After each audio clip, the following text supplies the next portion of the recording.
J'ai acheté une maison pour mes parents, mais j'ai découvert qu'ils l'avaient donnée à ma sœur préférée.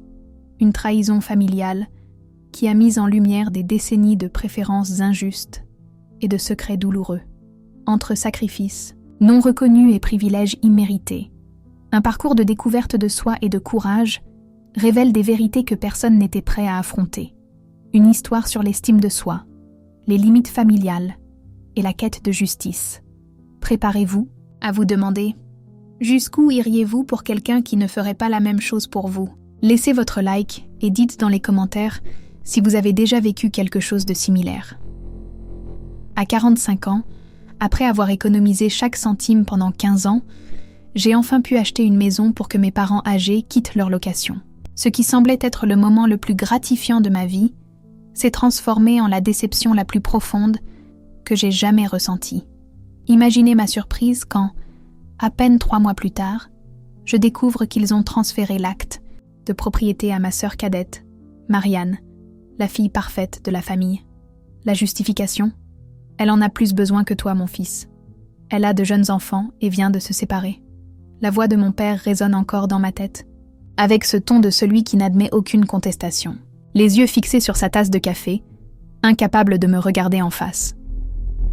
Ma mère, à côté de lui, se contentait de hocher la tête, les mains tremblantes sur ses genoux. Ce que personne ne sait, c'est que j'ai sacrifié mon propre rêve d'avoir un bien immobilier pour faire ce cadeau à mes parents. J'ai reporté mariage, enfants, voyage. Et maintenant, tout ce que j'ai construit a été donné sur un plateau à celle qui a toujours eu tout facilité dans la vie. Les nuits suivantes, le sommeil est devenu un luxe inaccessible. Les chiffres n'arrêtaient pas de tourner dans ma tête. 15 ans à économiser environ 30% de mon salaire chaque mois, centime par centime, à renoncer à de petits plaisirs, à de nouveaux vêtements, à une meilleure voiture. Tout cela pour voir mes parents, déjà septuagénaires, enfin, libérés du poids du loyer. Dans ma naïveté, je croyais qu'ils apprécieraient cela. Quel idiot j'ai été. Le pire n'a pas été la trahison elle-même, mais la nature avec laquelle elle s'est produite. Comme s'il était évident que mon sacrifice valait moins que les besoins de Marianne. Comme s'il était de mon devoir de renoncer à mes rêves pour les siens. Il en a toujours été ainsi depuis que nous étions enfants. Elle, de 5 ans ma cadette, a toujours obtenu tout ce qu'elle voulait avec un simple sourire ou une larme bien placée. Dans la petite ville de Beau-Rivage, en province, où nous avons grandi, tout le monde se connaît. Les traditions familiales sont sacrées et le nom de famille a encore du poids dans les relations communautaires. Il n'a pas fallu longtemps pour que les commentaires commencent. Dans les files d'attente du supermarché, lors des rencontres, après la messe du dimanche, lors des fêtes de village qui animent la place centrale de la ville. Dubois est un bon fils, n'est-ce pas ? Il a donné une maison à ses parents et a même laissé sa sœur y rester. La version officielle, soigneusement construite, m'a transformé en fils dévoué, presque un saint. La réalité ? Je n'ai même pas été consultée. Lorsque j'ai finalement trouvé le courage d'affronter mes parents au sujet du transfert de la maison, la réponse est venue chargée de cette sagesse populaire qui a toujours servi à justifier les injustices. Dans la famille, tout est à tout le monde, a dit ma mère en coupant des légumes pour le déjeuner du dimanche. Celui qui a le plus partage avec celui qui a le moins, a complété mon père, sans quitter le journal des yeux. Comment leur expliquer qu'il ne s'agissait pas d'égoïsme, que le problème n'était pas d'aider ma sœur, mais la façon dont tout s'était passé dans mon dos?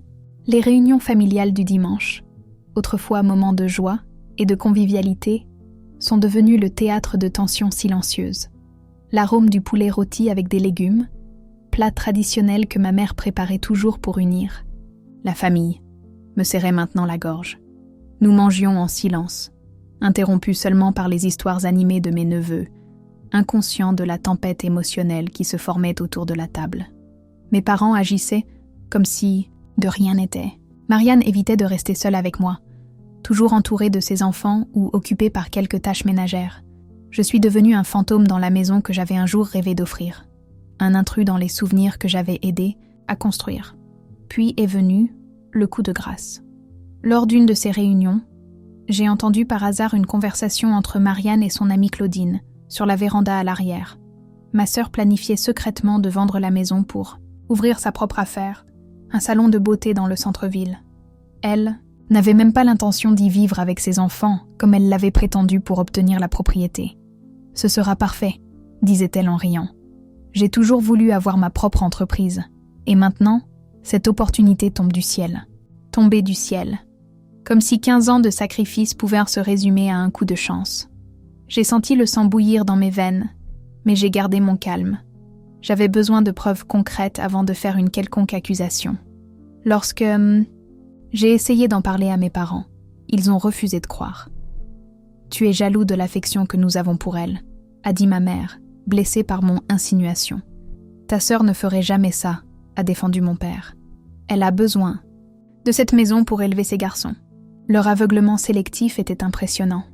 Pour compliquer encore plus la situation, Renée, ma petite amie de longue date, avec qui je pouvais enfin envisager de me marier maintenant que j'étais libérée de l'engagement financier envers mes parents, a commencé à montrer des signes d'impatience face à toute cette situation.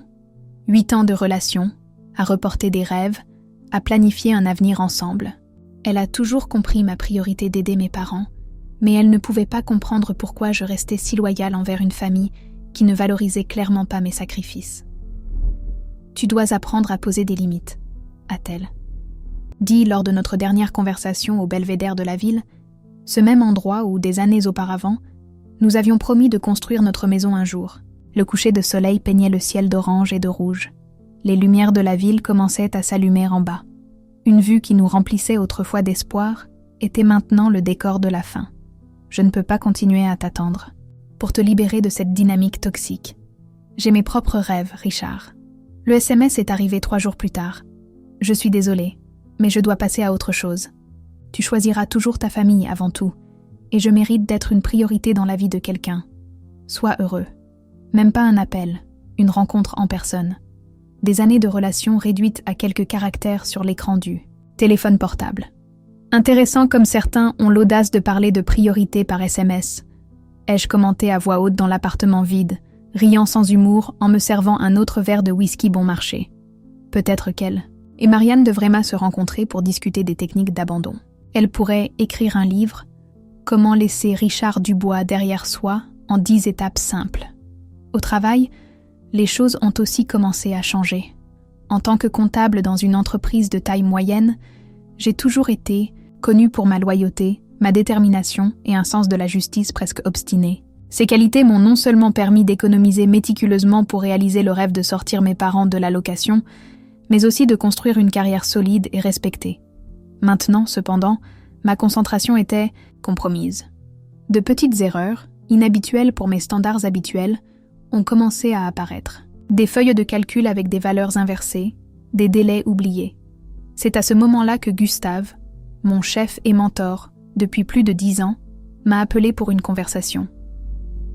Je m'attendais à un avertissement, peut-être même à une menace voilée de licenciement.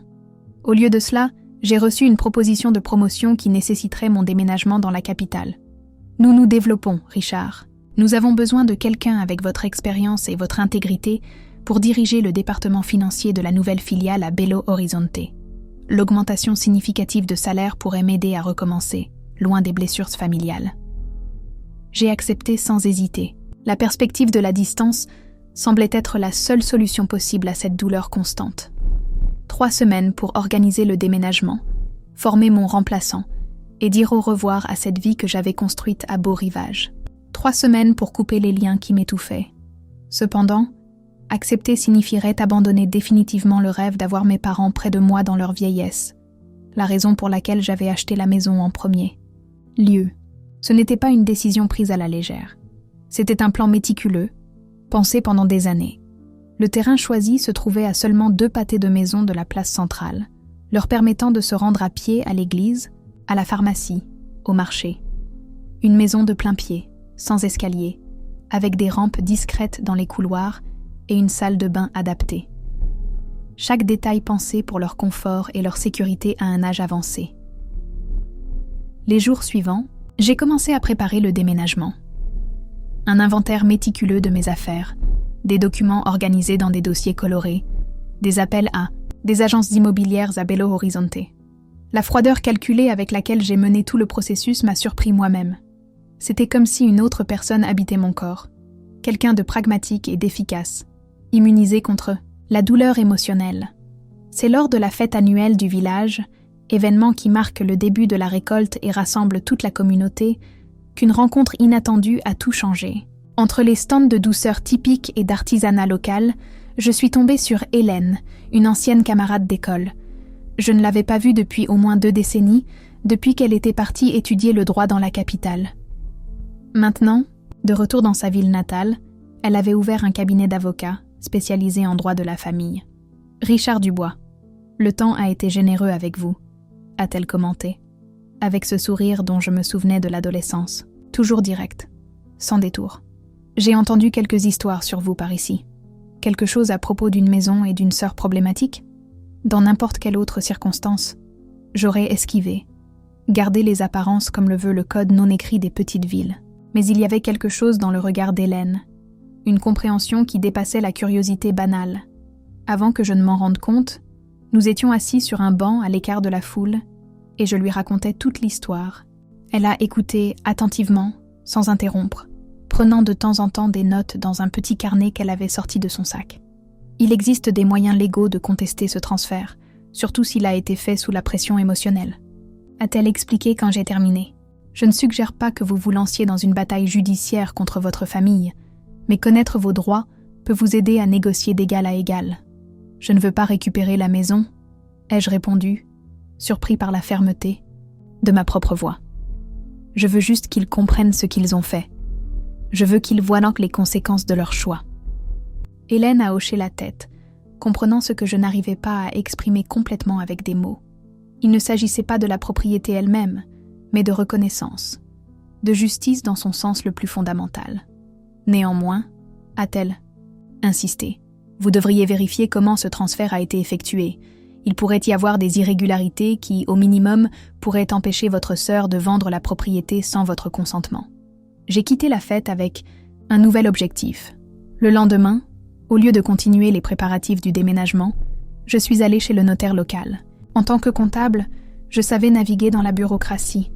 J'ai demandé des copies de tous les documents relatifs à la propriété, de l'achat initial au transfert à Marianne. C'est là, entre des papiers jaunis et des tampons officiels, que j'ai découvert le premier secret. La maison que ma mère avait héritée de ses parents des décennies auparavant, cette même maison où nous avons grandi et qui a été vendue quand j'avais seulement 12 ans, n'a pas été perdue à cause de difficultés financières, comme on me l'avait toujours dit. Elle a été vendue pour payer les dettes de jeu de mon père, quelque chose qui m'a toujours été caché, mais que Marianne connaissait apparemment. La culpabilité liée à cet épisode commençait à expliquer en partie le traitement préférentiel qu'elle avait toujours reçu. La découverte a été comme un coup de poing dans l'estomac, non seulement à cause du mensonge maintenu pendant tant d'années, mais aussi à cause de la compréhension soudaine que peut-être mon obsession d'acheter une maison pour mes parents avait des racines plus profondes que je ne le reconnaissais, moi-même. J'essayais, inconsciemment, de réparer quelque chose qui avait été brisé bien avant, d'essayer de restituer une perte qui avait marqué notre famille sans même en connaître la véritable nature.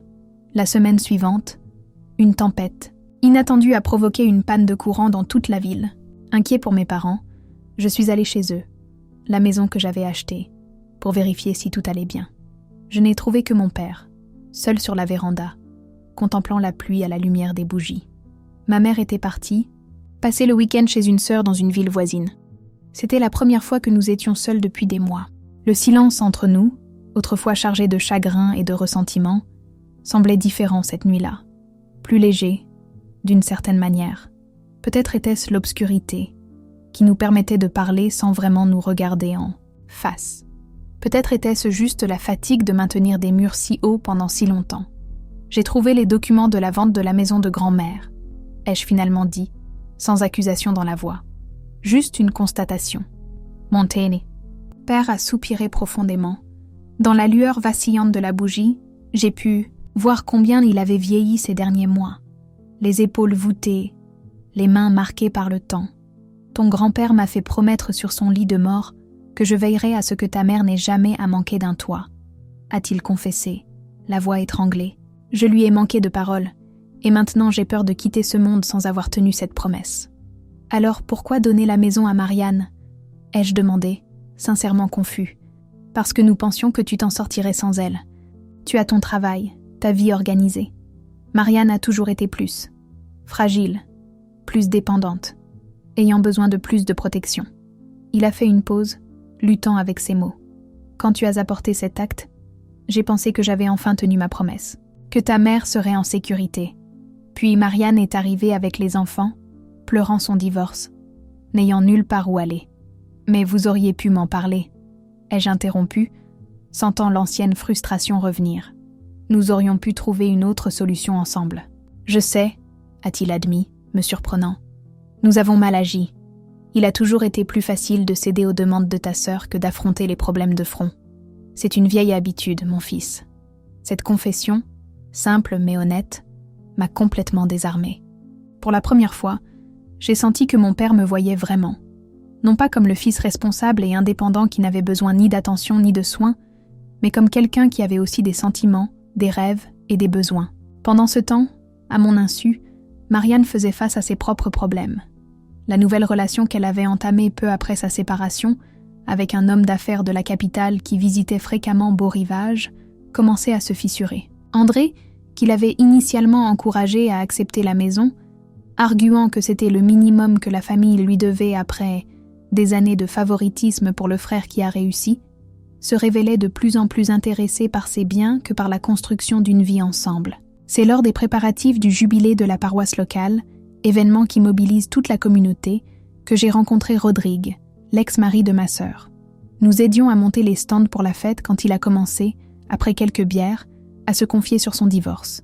Contrairement à toutes les histoires qui circulèrent dans la famille, il a révélé que la séparation était à son initiative, et non à la sienne comme tout le monde le croyait. Elle a rencontré ce type, André, lors d'un de ses voyages, pour rendre visite à sa cousine à Belo Horizonte, a-t-il expliqué, enfonçant un piquet dans le sol avec plus de force que nécessaire. 2 semaines plus tard, elle m'a dit que notre mariage était terminé, qu'elle méritait plus de la vie, que j'étais trop simple pour ses ambitions. Mais, et l'histoire selon laquelle vous l'auriez abandonnée, elle et les enfants ? Ai-je demandé, stupéfait. Rodrigue a ri sans humour. C'est la version qu'elle a racontée pour gagner la sympathie de la famille. En fait, elle m'a mis à la porte un dimanche soir. J'ai dû dormir à la station-service où je travaille, jusqu'à ce que je puisse louer une petite chambre à l'arrière de la maison de Madame Cécile. Il a fait une pause, me regardant droit dans les yeux. Elle a toujours su vous manipuler. La fille fragile qui a besoin d'une protection constante. Tout ça, c'est un rôle bien rodé. Cette conversation m'a ouvert les yeux sur un schéma que, au fond, j'ai toujours su exister, mais que je n'ai jamais voulu admettre. Marianne n'était pas seulement la fille préférée.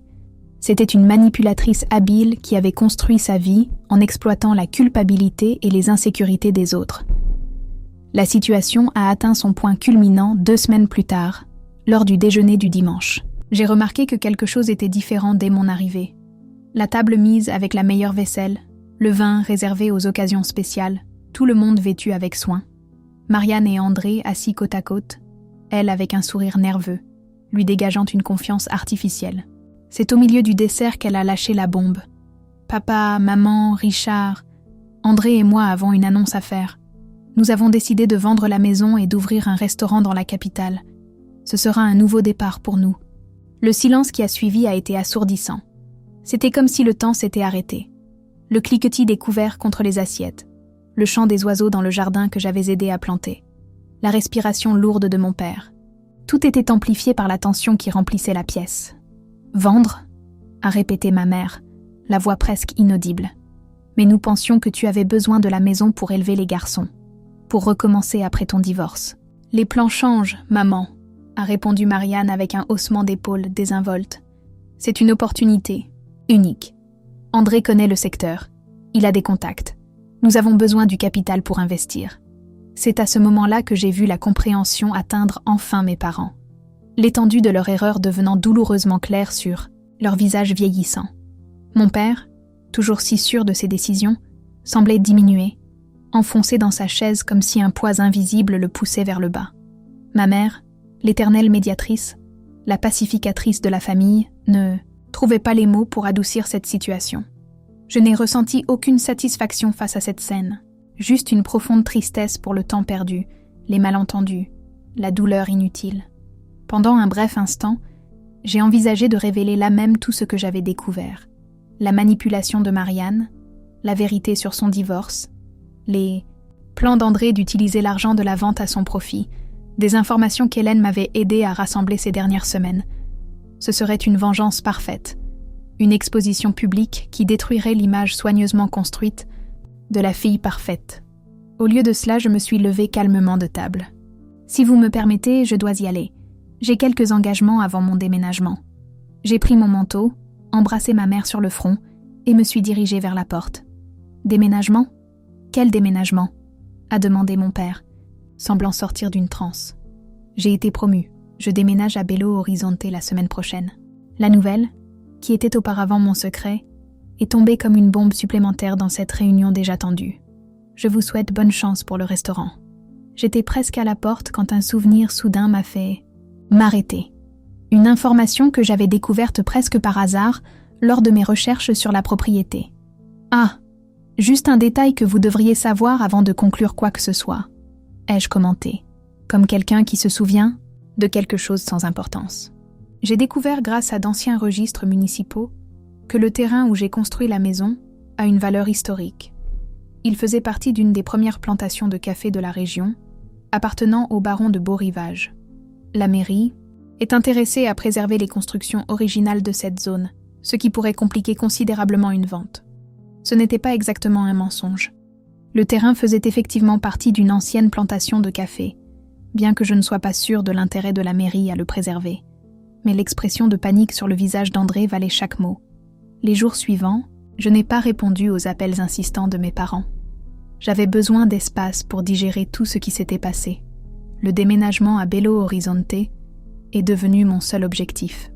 Un nouvel appartement, une nouvelle routine, une nouvelle vie. C'est au milieu de ces préparatifs que j'ai reçu la visite inattendue de ma mère. Elle semblait avoir vieilli de 10 ans en quelques semaines.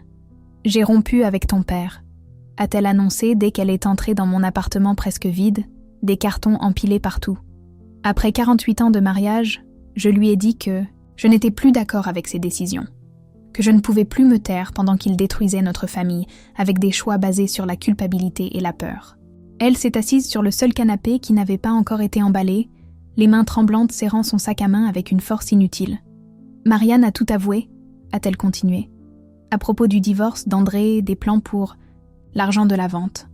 Ton père essaie encore de justifier, de dire qu'elle est confuse, qu'elle a été influencée. Je n'en peux plus. Je lui ai servi un verre d'eau, ne sachant pas comment réagir à ce revirement soudain. Une partie de moi voulait la serrer dans mes bras, lui dire que tout irait bien. Une autre partie, encore blessée, maintenait la distance émotionnelle que j'avais construite comme protection. « Qu'est-ce que tu vas faire maintenant ?» ai-je finalement demandé. « Je ne sais pas », a-t-elle admis, un sourire triste flottant sur ses lèvres. Je n'ai jamais eu à prendre de grandes décisions seule. J'ai toujours été la femme de quelqu'un, la mère de quelqu'un. Peut-être qu'il est temps de découvrir qui est Apolline, derrière tous ces rôles. C'est lors de la procession traditionnelle de Saint-Benoît, le saint patron de la ville, que j'ai finalement confronté mes parents avec toutes les vérités découvertes. Ce n'est pas par hasard que j'ai choisi ce moment chargé de symbolisme pour notre communauté. La procession, qui parcourt les rues centrales de Beau-Rivage, représente le renouveau et le pardon. Je les ai trouvés sur les marches de l'église après la célébration. Mon père, visiblement abattu, tenait son chapeau dans ses mains, le faisant tourner nerveusement. Ma mère, à côté de lui mais maintenant une distance symbolique, semblait plus calme, presque sereine. « Je ne suis pas venue ici pour vous accuser », ai-je commencé, me surprenant moi-même par la tranquillité de ma voix. « Je ne veux pas récupérer la maison. Je ne suis pas là pour exiger quoi que ce soit de vous. »« Alors pourquoi ?» a demandé mon père, la voix rauque d'une émotion contenue. « Je veux juste que vous compreniez ce que vous avez fait. Les choix que vous avez faits n'ont pas affecté que moi, mais toute notre famille.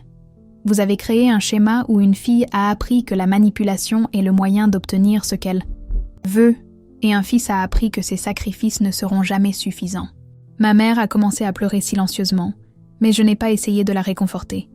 Il était nécessaire qu'ils ressentent le poids de leurs actions. Non pas par vengeance, mais pour qu'une véritable transformation puisse avoir lieu. J'ai découvert l'histoire de la maison de grand-mère, ai-je continué, à propos de la promesse à grand-père. Je comprends la culpabilité, la peur de partir sans avoir tenu parole. Mais vous avez utilisé mon amour, mon travail, pour régler une dette émotionnelle qui n'a jamais été la mienne à payer. Tu as raison, a admis mon père, à ma grande surprise. Je ne l'avais jamais vu reconnaître une erreur aussi directement. J'ai échoué en tant que père quand j'ai permis aux problèmes du passé de déterminer la façon dont nous traitons nos enfants dans le présent. Ta mère a essayé de me prévenir plusieurs fois, mais il s'est arrêté, les mots lui manquant. Il n'y a pas d'excuse, mon fils. Le véritable défi a commencé lorsque Marianne, confrontée à ses propres manipulations, a dû décider entre maintenir les apparences ou admettre ses erreurs. La communauté locale, où tout le monde se connaît, observait attentivement ce drame familial qui se déroulait au cœur de ses traditions et de ses célébrations. André a disparu dès qu'il a réalisé que le plan de vente rapide ne serait pas possible. Avec lui, se sont envolées les promesses d'un avenir brillant loin de Beau Rivage. Marianne s'est retrouvée soudainement seule, confrontée non seulement au jugement de sa famille, mais aussi à celui de toute la ville. Dans un geste qui l'a autant surprise que moi, c'est Hélène qui lui a tendu la main pour l'aider. « Tout le monde mérite une seconde chance », a-t-elle expliqué quand j'ai remis en question sa décision d'offrir à Marianne un emploi dans son cabinet. « Ta sœur doit apprendre à obtenir les choses par ses propres mérites, pas par la manipulation émotionnelle. » La maison, cette maison qui avait été l'épicentre de tant de conflits, est restée vide pendant quelques mois. Ni mes parents, réconciliés mais travaillant toujours sur leurs problèmes avec l'aide d'un thérapeute de la ville voisine, ni Marianne ne se sont sentis le droit de l'occuper. Les voisins ont commencé à spéculer sur d'éventuels acheteurs, sur la malédiction qui semblait s'être abattue sur la propriété. Au dénouement de cette saga d'1 an et demi, il n'y a eu ni vainqueur ni vaincu, seulement des personnes, imparfaites, essayant de reconstruire des liens endommagés par des attentes inégales et de vieux secrets. La promotion à Belo Horizonte s'est avérée plus difficile et plus gratifiante que je n'aurais pu l'imaginer. La distance, que j'avais initialement recherchée comme une échappatoire, est devenue un outil de perspective. Un dimanche après-midi, près de 2 ans après le début de toute cette agitation, j'ai reçu un appel téléphonique inattendu. C'était Rodrigue, l'ex-mari de Marianne. « Je sais que ça peut paraître étrange que je t'appelle, » a-t-il commencé, hésitant. « Mais je pensais que tu aimerais le savoir. Marianne et moi, nous sommes. Enfin, nous reparlons. Les enfants regrettent d'avoir une famille unie, et elle, il a fait une pause. Elle est différente, plus mature. Elle a dit qu'elle avait beaucoup appris de toi et d'Hélène. Je suis content d'entendre ça, ai-je répondu sincèrement. Le ressentiment qui avait autrefois dominé mes pensées s'était progressivement dissipé, laissant place à une compréhension plus profonde de la complexité des relations familiales. C'est lors de cette conversation qu'est née l'idée qui transformerait finalement la fin de cette histoire en un nouveau commencement. La maison, toujours vide, pourrait servir un objectif plus grand que nos querelles personnelles. 3 mois. Plus tard, lors d'une cérémonie simple dans le jardin de cette même maison, nous avons réuni toute la famille et les amis proches pour inaugurer le centre communautaire du bois. L'ancienne propriété, rénovée et adaptée, est devenue un lieu d'accueil pour les personnes âgées pendant la journée, offrant des activités, des repas et de la compagnie à celles dont les familles travaillent à l'extérieur.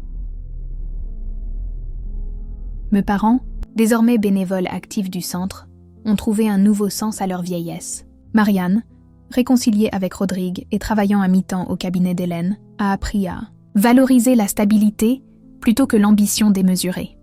Et moi, entre mes voyages réguliers de Belo Horizonte à Beau Rivage, j'ai découvert que la famille n'est pas seulement celle dans laquelle nous naissons, mais aussi celle que nous choisissons de construire avec honnêteté et respect mutuel. La maison qui fut autrefois le symbole de la trahison et de la déception s'est transformée en un monument au renouveau. Les blessures, bien que cicatrisées, ont laissé des marques qui nous rappellent quotidiennement l'importance de l'honnêteté et de la communication. Quand je regarde en arrière, vers ce Richard d'il y a 2 ans, je le reconnais à peine. L'homme amer, consumé par le ressentiment et la frustration, me semble un étranger lointain. Le chemin n'a été ni facile ni linéaire. Il y a eu des jours où la colère revenait avec force, des moments où j'ai remis en question mes décisions, des nuits où le sommeil fuyait encore devant les souvenirs. La transformation de la maison en centre communautaire n'a pas été qu'une solution pratique pour un bien immobilier abandonné. C'était une déclaration de principe. Une façon de dire que certaines choses sont plus grandes que nos querelles. Personnelles, que le bien commun peut fleurir même sur les terrains les plus arides des conflits familiaux. Tu as toujours été le pacificateur de la famille, m'a dit ma mère un jour, pendant que nous organisions une fête d'anniversaire pour Madame Zulmira, la doyenne qui fréquentait le centre. Même quand tu n'étais qu'un enfant, tu essayais toujours de régler les disputes, de calmer les esprits. C'est drôle, ai-je répondu en posant les tasses colorées sur la table décorée. Je ne me suis jamais vue comme ça.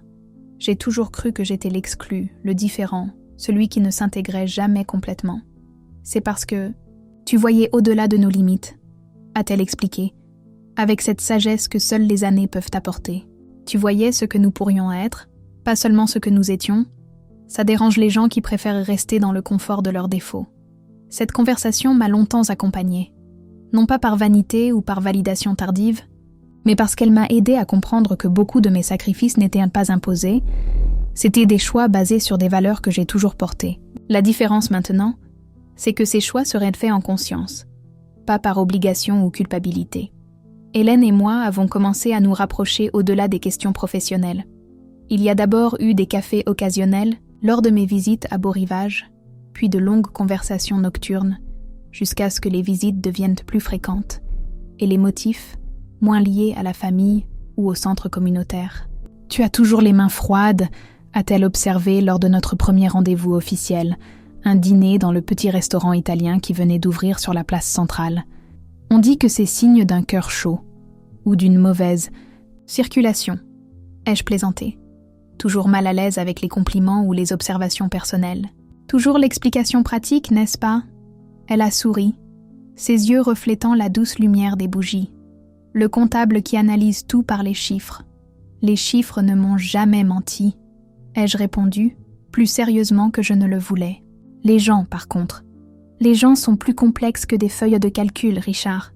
Ils ont des peurs, des insécurités, des contradictions, toi y compris. Elle a légèrement touché ma main.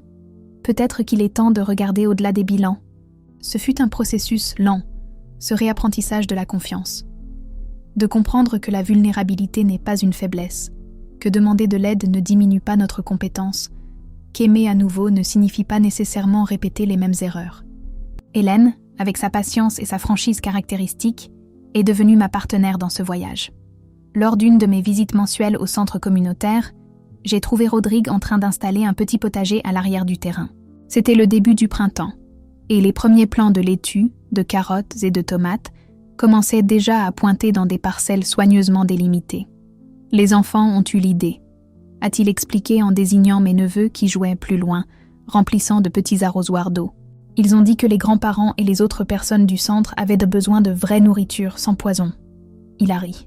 Je crois qu'ils ont beaucoup de cours sur l'alimentation saine à l'école. Nous avons observé ensemble un moment, le silence confortable entre nous étant quelque chose de nouveau et de précieux. « Tu sais, » a-t-il commencé hésitant, « je ne t'ai jamais vraiment remercié. » « Pourquoi ? Pour ne pas avoir raconté la vérité sur notre divorce à tout le monde quand tu l'as découverte. Tu aurais pu démasquer complètement Marianne, détruire son image dans la ville. Ce serait juste, après ce qu'elle a fait. » J'ai réfléchi un moment avant de répondre. Il ne s'agissait pas de justice, en fait. Ou du moins, pas de ce genre de justice. Qui cherche la punition. J'ai fait une pause, organisant mes pensées. Exposer Marianne publiquement aurait satisfait mon ego temporairement, mais n'aurait rien guéri. Cela n'aurait fait que créer plus de rancœur, surtout pour mes neveux. Rodrigue a hoché la tête, comprenant. Les enfants auraient souffert plus que quiconque. Exactement. Ils n'étaient pas responsables des choix des adultes autour d'eux. J'ai ajusté mon chapeau pour me protéger du soleil qui commençait à devenir plus fort. De plus, je crois que nous méritons tous une chance de grandir au-delà de nos erreurs. Marianne incluse. C'est lors de cette même visite que j'ai trouvé mon père seul dans la petite pièce que nous avions transformée en bibliothèque. Il feuilletait un album de vieilles photos, ces photos en noir et blanc aux bords dentelés, qui racontaient des histoires d'une époque que je n'ai pas connue. Celui-ci, c'était ton grand-père, a-t-il dit en désignant un homme grand et mince, à la posture rigide, à côté d'une vieille Ford. Antoine Dubois, fils d'immigrants portugais venus au Brésil sans rien d'autre que les vêtements qu'il portait, et une boîte à outils. Je me suis assis à côté de lui, intéressé par cette histoire familiale rarement partagée. Mon père, avait toujours été un homme de peu de mots, surtout quand il s'agissait du passé. Il a travaillé comme charpentier toute sa vie, a-t-il continué en tournant la page pour montrer d'autres photos. Il a construit la moitié des vieilles maisons de cette ville de ses propres mains. La maison que nous avons héritée de lui, celle qui a été vendue, est la seule qu'il a construite pour lui-même, après des décennies à construire pour les autres.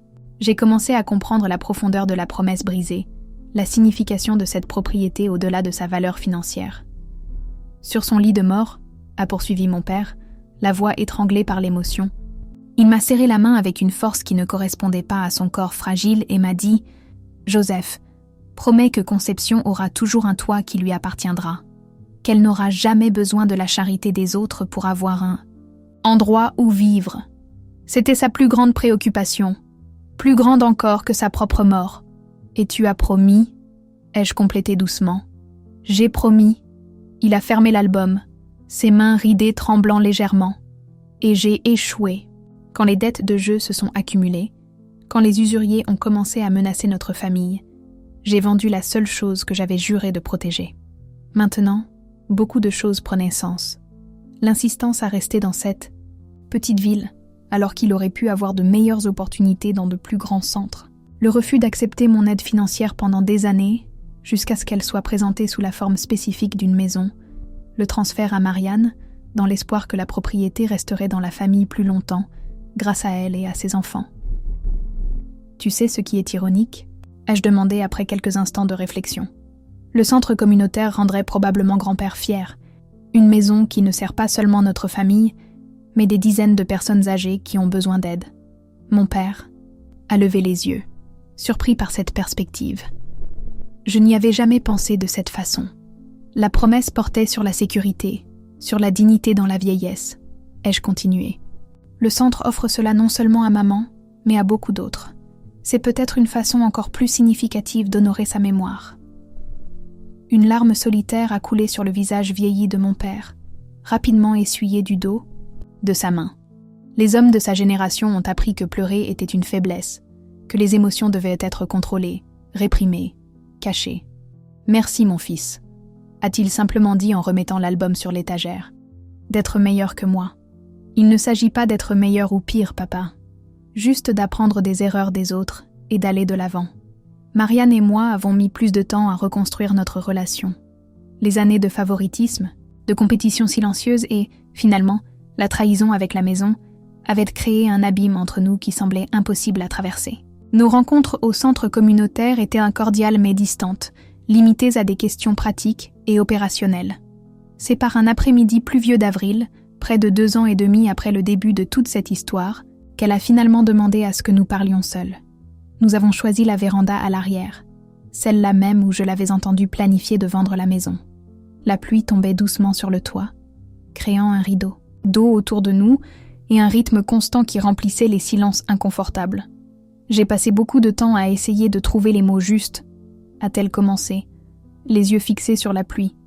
J'ai répété des excuses élaborées, des explications détaillées, des justifications pour mes actions. Mais au final, tout se résume à 2 mots que je ne dis pas assez souvent. Je suis désolée. Je suis resté silencieux, la laissant continuer à son propre rythme. J'ai toujours été la fille à problème, celle qui avait besoin de plus, d'attention, de plus de ressources, de plus de compréhension, a-t-elle poursuivi, un rire amer s'échappant. Au début, c'était authentique. J'avais des problèmes de santé quand j'étais enfant, des difficultés à l'école. Mais à un moment donné, j'ai réalisé qu'être fragile apportait des avantages. Et j'ai continué à jouer ce rôle même après ne plus en avoir besoin. « Pourquoi me dis-tu ça maintenant ?» ai-je demandé, sincèrement curieux. « Parce que j'en ai marre », a-t-elle simplement répondu. « Marre d'être moins que ce que je peux être, de manipuler au lieu de conquérir, d'être vue comme quelqu'un qui a constamment besoin d'être secouru. » Elle s'est finalement tournée vers moi. « Et parce que tu mérites de savoir que je reconnais ce que j'ai fait, que je comprends la gravité de mes actes. Ce n'était pas une réconciliation instantanée ou miraculeuse. Nous ne nous sommes pas embrassés en pleurant, ni promis de rattraper les années perdues. Il était trop tard pour certaines choses, trop tôt pour d'autres. Mais c'était un début, une graine d'honnêteté plantée dans un sol qui n'avait connu que des demi-vérités et des omissions pendant trop longtemps. Les mois suivants, Marianne, a prouvé par ses actes ce qu'elle avait commencé par des mots. Elle a développé un programme d'alphabétisation numérique pour les personnes âgées du centre communautaire.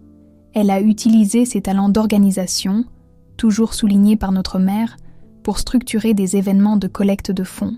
Elle a assumé des responsabilités sans chercher de reconnaissance ou d'avantage. Rodrigue s'est également rapproché du centre, offrant de petites réparations et des entretiens que son expérience de mécanicien lui permettait de réaliser gratuitement. Les garçons, mes neveux Pierre et Luc, sont devenus des figures constantes, apportant l'énergie et la joie que seuls les enfants peuvent offrir à un environnement principalement âgé. À Belo Horizonte, ma vie s'épanouissait également sur des voies nouvelles et inattendues. La promotion que j'avais initialement acceptée pour échapper aux problèmes familiaux s'est révélée être une opportunité de croissance professionnelle authentique. Mon expérience et ma rigueur éthique ont été reconnues non seulement au sein de l'entreprise, mais aussi sur le marché financier de la capitale du Minas Gerais. Hélène et moi avons décidé d'emménager ensemble après 1 an de relation. Nous avons choisi un appartement à mi-chemin entre son cabinet et mon travail, avec un grand balcon où nous cultivions des herbes aromatiques et des fleurs. Les Dantzigkeit, week-end, nous alternions entre recevoir des amis pour dîner et voyager à Beau Rivage, où le centre communautaire continuait de prospérer sous les soins de la famille réunie. C'est lors d'un de ces voyages que Renée, mon ex-petite amie, a croisé à nouveau mon chemin. Elle était bras dessus, bras dessous, avec un homme que j'ai vaguement reconnu comme professeur à l'école locale, portant un bébé de quelques mois. « Richard !» s'est-elle exclamée, sincèrement surprise. « J'ai entendu dire que tu étais en ville, mais je ne m'attendais pas à te rencontrer. » Nous avons échangé les politesses d'usage, j'ai présenté Hélène, j'ai rencontré son mari et sa fille. Il n'y avait ni ressentiment ni gêne. Juste cette familiarité distante de personnes qui avaient autrefois partagé une intimité et qui suivaient maintenant des vies complètement séparées. « Je suis contente de te voir bien », a-t-elle dit en nous disant au revoir. « Vraiment, moi aussi », ai-je répondu. Et c'était sincère. Ce qui avait autrefois semblé être une perte dévastatrice se révélait maintenant n'être qu'une bifurcation nécessaire sur le chemin qui m'avait mené jusqu'ici. En observant, le centre communautaire en plein fonctionnement, avec des personnes âgées jouant au domino sous les arbres que nous avions plantés, des enfants aidant à servir le goûter, ma famille réunie non pas par obligation mais par choix authentiques, je ressens une paix qui semblait autrefois impossible. Ce n'est pas une histoire de héros et de méchants, de bien et de mal absolu. C'est une histoire de personnes imparfaites, apprenant à mieux aimer, à pardonner, à grandir au-delà des blessures du passé. La maison que j'ai achetée pour mes parents, qu'ils ont donnée à ma sœur, parce qu'elle en avait plus besoin, s'est transformée en quelque chose qu'aucun de nous n'avait imaginé. Un lieu de guérison, non. Seulement pour notre famille, mais pour toute une communauté. Quand les gens me demandent si je regrette, si j'aurais fait différemment si je pouvais revenir en arrière, la réponse n'est pas simple. Je regrette la douleur, les malentendus, le temps perdu en ressentiment. Mais je ne peux pas dire que je changerai le cours des événements, car chaque moment difficile, chaque déception et chaque découverte douloureuse ont été nécessaires pour que nous arrivions là où nous sommes aujourd'hui. En tant que comptable, j'ai toujours cru au bilan final, aux résultats qui comptent vraiment après que tous les débits et les crédits ont été pris en compte. Et dans ce bilan de la vie, après tous les calculs, j'ai découvert que nous avions plus gagné que perdu. Un après-midi particulièrement significatif, alors que j'aidais Madame Clotilde, l'une des personnes âgées les plus aimées du centre, à écrire une lettre à son petit-fils qui étudiait à l'étranger, elle a fait une observation qui résumait parfaitement tout ce parcours. « Tu sais, mon enfant, on passe sa vie à essayer de construire des murs pour se protéger, pour garder ce qui est à nous. À la fin, on découvre que ce qui compte vraiment, ce sont les portes qu'on laisse ouvertes, les fenêtres par où entre la lumière, les chemins qu'on crée pour aller vers les autres. J'ai regardé par la fenêtre de la petite pièce et j'ai vu mon père enseigner à mon plus jeune neveu comment planter un jeune cerisier dans le jardin. Ma mère et Hélène rangèrent des livres donnés sur l'étagère nouvellement construite. Marianne et Rodrigue, se tenant discrètement la main, écoutaient attentivement les histoires que M. Janvier racontait sur l'époque où la gare fonctionnait encore dans la ville. La maison n'était plus seulement une construction de briques et de ciment, un bien matériel à se disputer ou à transférer. C'était un lieu vivant, vibrant, un témoignage que même les plus grandes déceptions peuvent se transformer en bénédictions inattendues lorsque nous choisissons de grandir à travers elles au lieu de nous définir par elles. Et moi, qui pendant si longtemps me suis définie par ce que je donnais aux autres, argent, temps, sacrifice, j'ai enfin appris à recevoir, à accepter l'amour, le pardon, les secondes chances, à comprendre que ma valeur ne réside pas dans ce que je peux offrir, mais dans qui je suis, avec toutes mes complexités et mes contradictions. Ce garçon de 12 ans, qui a assisté impuissant à la vente de la maison de ses grands-parents, qui a juré secrètement de réparer l'erreur de son père un jour, peut enfin se reposer. Le cycle a été brisé, non pas par l'acquisition d'une nouvelle propriété, mais par la création de quelque chose de bien plus précieux, un héritage de guérison et de réconciliation qui transcende les murs et les actes notariés. La semaine prochaine marquera exactement 3 ans depuis le jour où j'ai découvert le transfert de la maison à Marianne. 3 ans qui semblent simultanément une éternité et un clin d'œil. Pour marquer la date, non pas avec du ressentiment, mais avec une célébration, nous organisons une petite fête au centre communautaire. Ce ne sera rien de grandiose, juste un barbecue dans le jardin, de la musique live avec le musicien local, des jeux pour les enfants et les personnes âgées qui conservent encore un esprit jeune. Hélène et moi avons notre propre annonce à faire à cette occasion. Après beaucoup de réflexion et de planification, nous avons décidé de nous marier. Ce ne sera pas un grand événement. Aucun de nous deux ne le souhaite. Juste une cérémonie simple, avec les personnes qui comptent vraiment. Et nous partagerons également la nouvelle que nous attendons notre premier enfant. Une nouvelle vie, un nouveau commencement, libéré des fardeaux et des schémas du passé. Un enfant qui grandira, en sachant qu'il est aimé pour ce qu'il est, et non pour ce qu'il peut offrir ou sacrifier. Hier soir, assis sur le balcon de notre appartement à Belo Horizonte, Hélène m'a demandé quelle serait la première leçon que j'aimerais enseigner à notre enfant. Que la valeur des choses ne réside pas dans leur prix, ai-je répondu après quelques instants de réflexion. Que les biens matériels ne sont que des outils, pas des définitions de qui nous sommes. Et que la vraie famille se construit, non pas par le sang ou l'obligation, mais par des choix quotidiens d'amour et de respect. Elle a souri, sa main reposant doucement sur son ventre encore discret. Je crois qu'il l'apprend déjà, simplement en faisant partie de cette histoire. C'est peut-être le plus grand cadeau qui soit ressorti de tout ce parcours, la chance. De transformer une histoire de douleur et d'injustice en un héritage d'espoir et de renouveau. De montrer que les erreurs, même les plus douloureuses, n'ont pas besoin de définir notre avenir. Qu'il existe toujours un chemin pour reconstruire, recommencer, redécouvrir ce qui compte vraiment. La maison que j'ai achetée, pour mes parents, qu'ils ont donnée à ma sœur parce qu'elle en avait plus besoin, n'est plus une source de chagrin ou de regret. Ce n'est qu'un chapitre dans une histoire beaucoup plus vaste. Une histoire sur le pardon, la croissance et la découverte que la famille est bien plus que des liens de sang ou des propriétés partagées. C'est un engagement quotidien à choisir l'amour plutôt que l'orgueil, la compréhension plutôt que le jugement, et l'espoir plutôt que la peur.